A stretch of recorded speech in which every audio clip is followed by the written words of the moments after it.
আসসালামু আলাইকুম। কেমন আছেন আপনারা সবাই? আশা করছি আল্লাহর অশেষ রহমতে আপনারা সবাই খুবই ভালো আছেন। আমিও আল্লাহর অশেষ রহমতে খুবই ভালো আছি। আলহামদুলিল্লাহ, আলহামদুলিল্লাহ। তো এই ভিডিওটা আমি যখন করেছিলাম তখন আমি বরিশাল জেলা থেকে ঢাকার যখন যাত্রা করেছিলাম তখন আমি এই ভিডিওটি করেছিলাম। তো আপনারা দেখতেই পারছেন যে গ্রামের পরিবেশ কত সুন্দর, সবুজ গাছ, সুন্দর রাস্তা।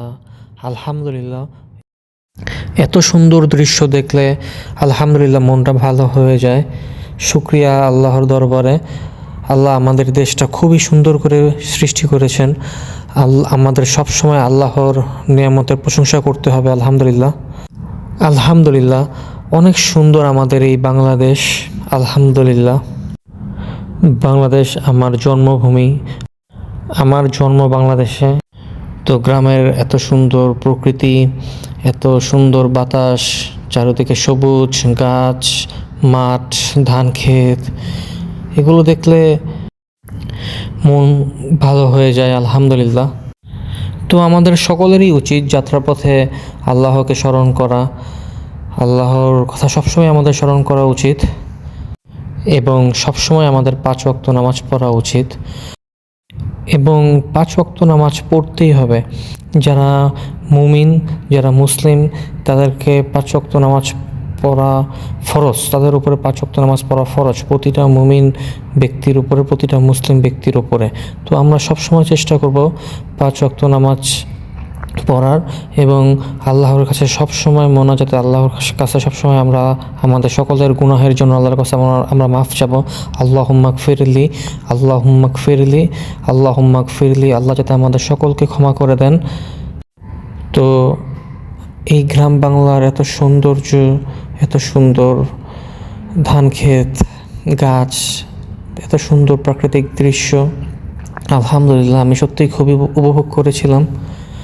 আলহামদুলিল্লাহ। তো আপনারা সবাই দেখতেই পারতেছেন গ্রামের সুন্দর দৃশ্য। গ্রামের বাচ্চারা পুকুরে, খালে গোসল করে এবং কৃষকেরা মাঠে কাজ করে। এই দৃশ্যগুলো সত্যিই খুব অসাধারণ লাগে। আমাদের সবারই উচিত সবসময় তাদের সাথে ভালো ব্যবহার করা, কারণ উত্তম ব্যবহার একজন মানুষের জীবনের জন্য খুবই গুরুত্বপূর্ণ।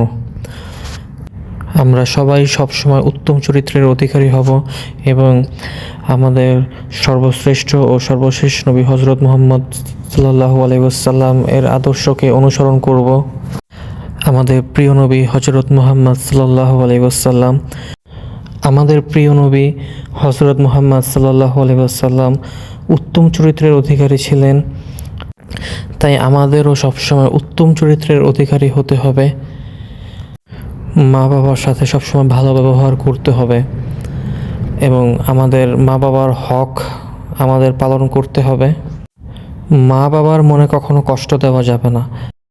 আমরা সবসময় আমাদের পিতামাতার জন্য দোয়া করব, আমাদের গুনাহ মাফের জন্য আল্লাহর কাছে আমরা দোয়া করব।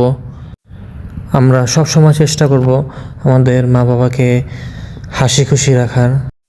তাদের সাথে উত্তম ব্যবহার করতে হবে, সুন্দর ব্যবহার করতে হবে এবং সবসময় আমাদের পিতামাতার জন্য আল্লাহর কাছে দোয়া করতে হবে। তো এই ভিডিওটা আমি কোথা থেকে করেছিলাম আপনারা সবাই কমেন্ট সেকশনে বলেন।